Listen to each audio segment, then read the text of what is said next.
सातवीं कक्षा का 4 पाठ है। पाठ का नाम है दानी पेड़। समझे? यह दानी पेड़ बहुत ही अच्छी कहानी है। क्या है? कहानी है जिसको लिखे हैं हिंदी लेखक। कौन लिखे हैं?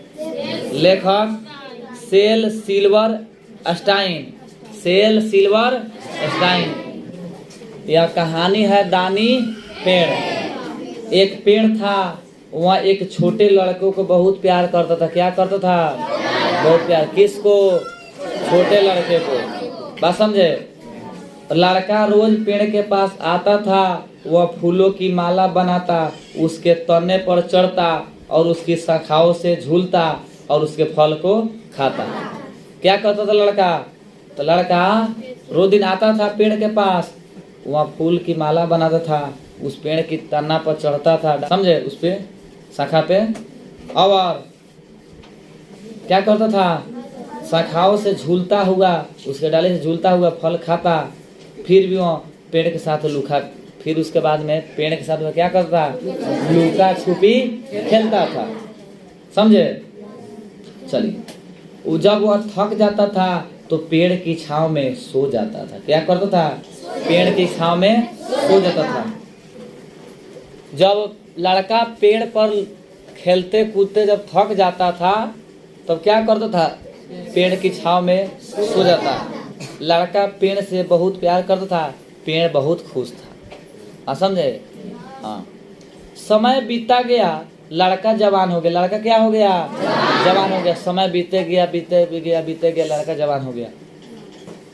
पेड़ अकेले दुखी होता। जवान हो गया, एक लाइन छूट गया।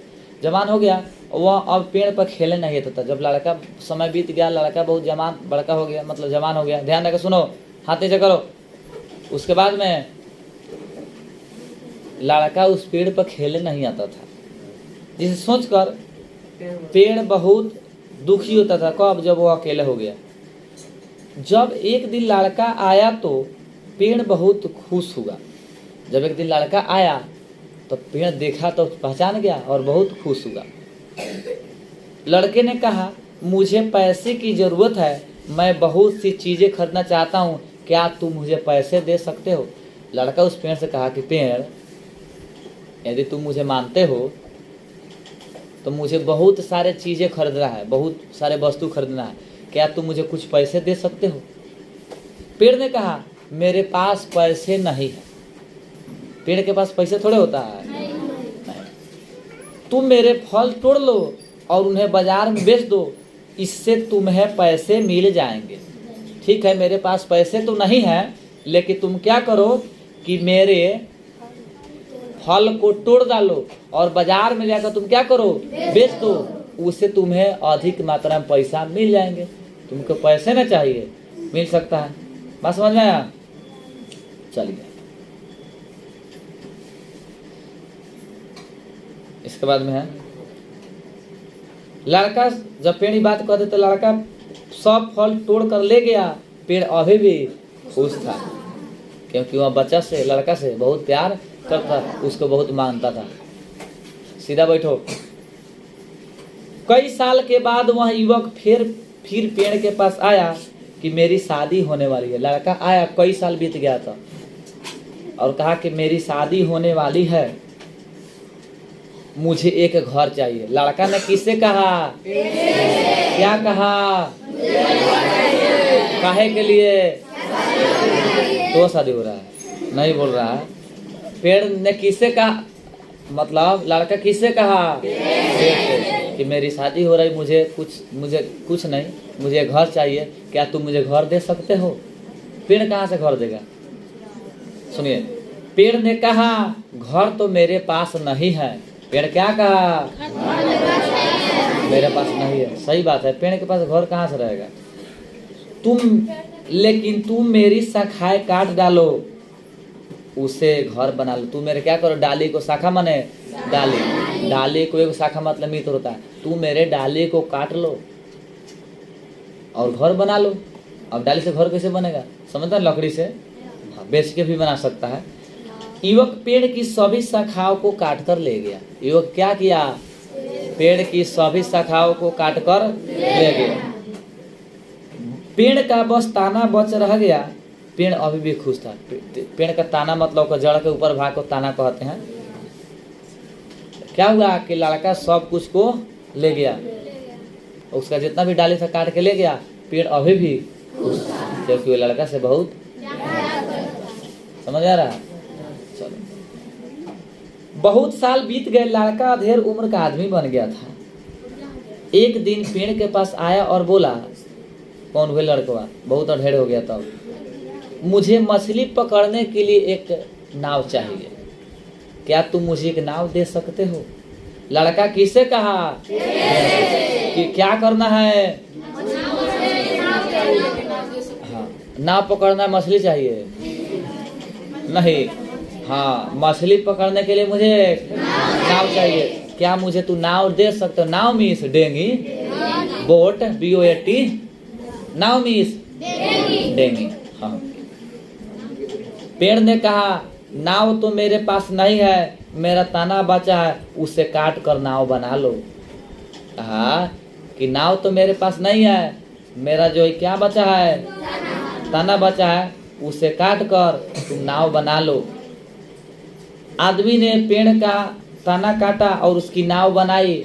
उसके बाद पेड़ अभी भी समझे क्या किया लड़का ने? उसके ताना को काट दिया और कथी बना लिया? नाव। लेकिन पेड़ अभी भी खुश था।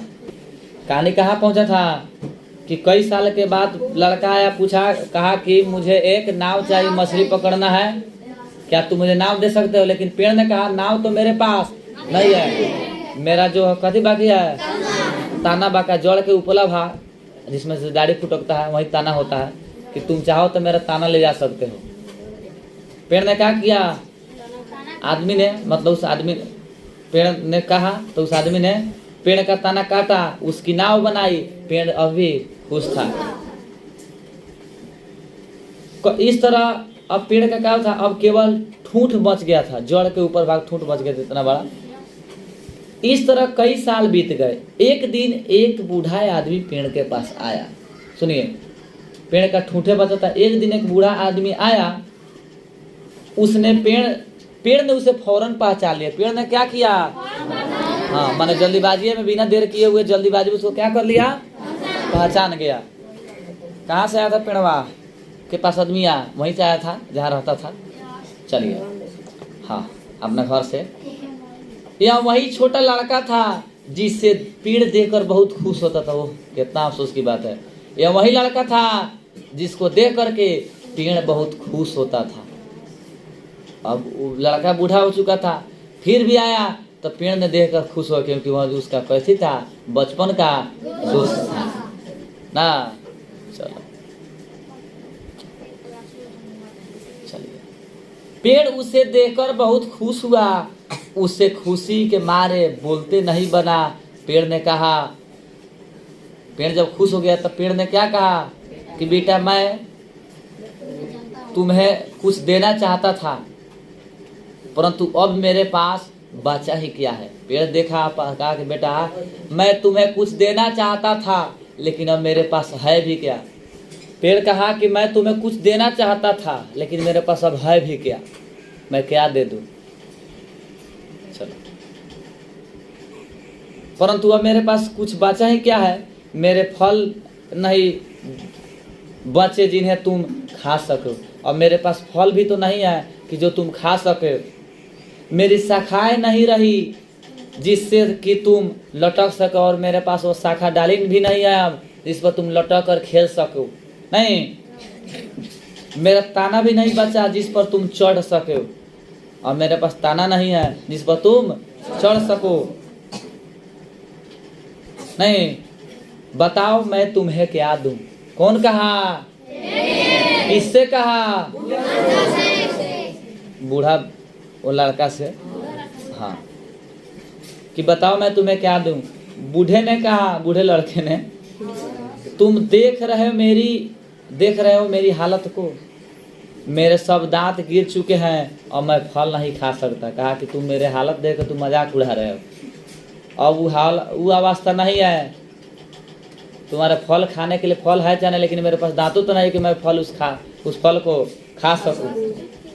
नहीं, मेरे पास कथी नहीं है, दांत नहीं है कि मैं फल को खा सकूं। नहीं, अब मेरी उम्र शाखाओं पर झूलने की नहीं, और उम्र भी नहीं कि मैं तुम्हारे शाखा पर झूल सकूं। तने पर चढ़ने का दम अब मुझ में नहीं रहा, अब मेरा दम तुम्हारे ताना पर चढ़ने वाला भी नहीं रहा। बोलो मैं क्या करूं? कारण ये है कि मैं अब थक चुका हूं। मैं क्या कर चुका हूं? थक चुका हूं। मेहनत करते करते सब उम्र खत्म हो गया था। मुझे बस आराम से बैठने और सुस्ताने के लिए एक जगह चाहिए। कौन कहा? उस बूढ़ा लड़का ने कि मुझे कुछ तुमसे नहीं चाहिए, बस एक काम कर दो कि मैं तुम्हारे पास आते आते थक चुका हूँ, बस तुम मुझे कुछ देर बैठने के लिए एक जगह दे दो, सुस्ताने के लिए, आराम करने के लिए। तो फिर आओ मेरे ठूंठ पर शांति से बैठो। कौन कहा? पेड़ का कि आओ मेरे ठूंठ जो जगह है उसी पर शांति से तुम बैठ जाओ। पेड़ ने कहा, बूढ़ा ठूंठ पर बैठकर सुस्ताने लगा। पेड़ अभी भी खुश था, समझे? क्योंकि पेड़ जो होता है दानी होता है। पेड़ अपने फल को स्वयं नहीं खाते हैं, नदी अपने जल को स्वयं नहीं पीती है।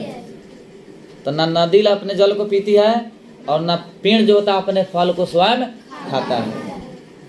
सब कुछ दे देने के बाद भी और सब कुछ ले लेने के बाद भी बुढ़वा आया कहाँ? उस पेड़ के पास। नहीं, पेड़ उसे देख करके खुश था, क्योंकि उसे सच्चा प्रेम करता था उस लड़के से। बहुत अच्छी दोस्ती थी। किसका? पेड़ और उस बूढ़े लड़के का। समझे? इसीलिए सब कुछ दे देने के बाद भी, जो भी कुछ था दे दिया, जो कुछ पाने के बाद भी पेड़ जो था उस बच्चा को देकर खुश था, क्योंकि उस बच्चा के लिए उन्होंने अपना सब कुछ दे दिया था। इसीलिए पेड़ को क्या कहा गया? दानी। क्योंकि पेड़ सब कुछ अपना हम सबको दान दे देता है। नहीं, पेड़ का एक एक चीज का काम मनुष्य के जीवन में लगता है कि ना लगता है? लेकिन हम सब पेड़ के महत्व को नहीं समझते हैं। हम लोग पेड़ को काट करके अपना काम काज कर लेते हैं, लेकिन नहीं काटना चाहिए, क्योंकि जब ले पेड़ रहेगा तब ले पर्यावरण बहुत शुद्ध रहेगा। पेड़ जितने कम होगा उतने दिन पर दिन पर्यावरण अशुद्ध होगा, और दिन पर दिन किस्म किस्म के खतरनाक बीमारियां बढ़ती रहेगी, और हम सब इस धरती पर रह करके बीमार पड़ते रहेंगे। इसलिए क्या कहा कि पेड़ सब कुछ देने के बाद भी खुश था। बोले सरस्वती माता की, अपने अपने माता पिता की।